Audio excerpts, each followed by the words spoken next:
Baik, Assalamualaikum warahmatullahi wabarakatuh.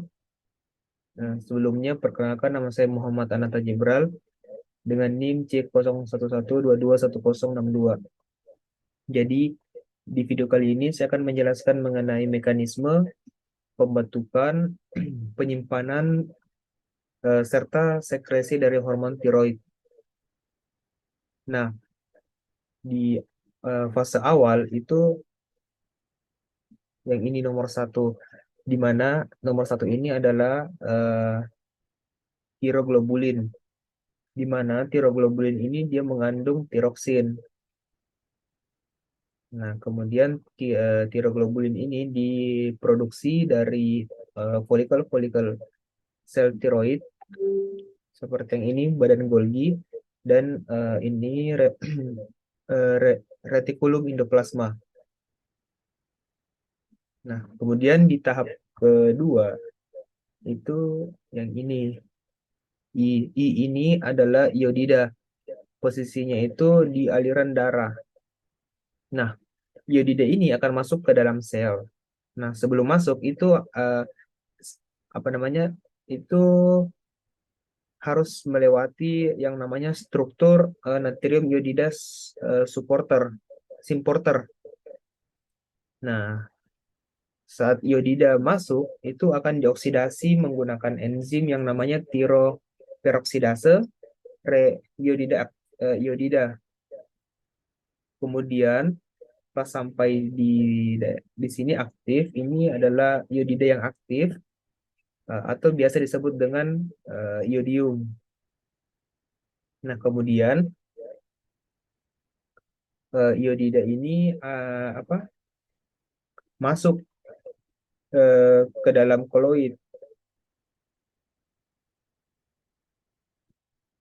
Nah, sebelum itu akan diubah menjadi yang tadi iodida menjadi iodium, itu akan masuk ke dalam koloid. Nah, proses masuknya itu dinamakan dengan mekanisme heksositosis daerah sini. Nah, kemudian saat apa namanya tiroid apa eh, iodium itu masuk ke dalam koloid, itu akan berikatan dengan tiroksin yang ini. Kemudian seperti yang kita ketahui bahwa jika ada tiroksin itu berikatan dengan satu iodium, itu yang dinamakan dengan MIT atau monoiod monoiodotiroksin. Dan eh, jika iodium itu apa tiroksin itu mengikat dua iodium, itu disebut dengan DIT atau di iodotirosin. Yang ini. Nah, setelah terbentuk MIT dan DIT, itu akan bergabung, kemudian dipecahkan kembali lagi, dibagi dua, ya- yaitu T3 dan T4, di mana T3 ini adalah triiodotirosin, dan yang keempat itu tetraiodotirosin. Nah, kemudian eh, jadi jika ada rangsangan sel itu di sini itu bagaimana itu memfagositosis beberapa sel. Tujuannya itu seperti sel MIT, DIT, dan T3 dan T4.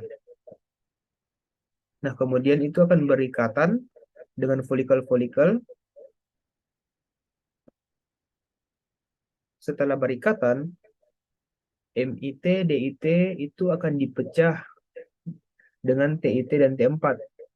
Nah, dengan tujuan itu ada yang kembali ke saluran darah, kemudian ada yang kembali lagi untuk didaur ulang.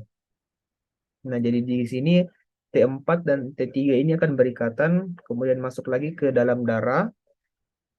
Nah, itu proses masuknya itu eh, didifusi keluar. Nah, kemudian dialirkan ke seluruh tubuh. Nah, kemudian MIT dan DIT ini akan dikembali lagi, tapi itu harus dipecah dulu dengan namanya enzim iodinase. Nah, kemudian saat masuk lagi ke dalam koloid, kemudian terpenuhilah yang namanya pembentukan, penyimpanan, dan sekresi dari hormon tiroid. Nah, mungkin itu saja yang dapat saya sampaikan. Kurang dan lebihnya mohon dimaafkan. Assalamualaikum warahmatullahi wabarakatuh.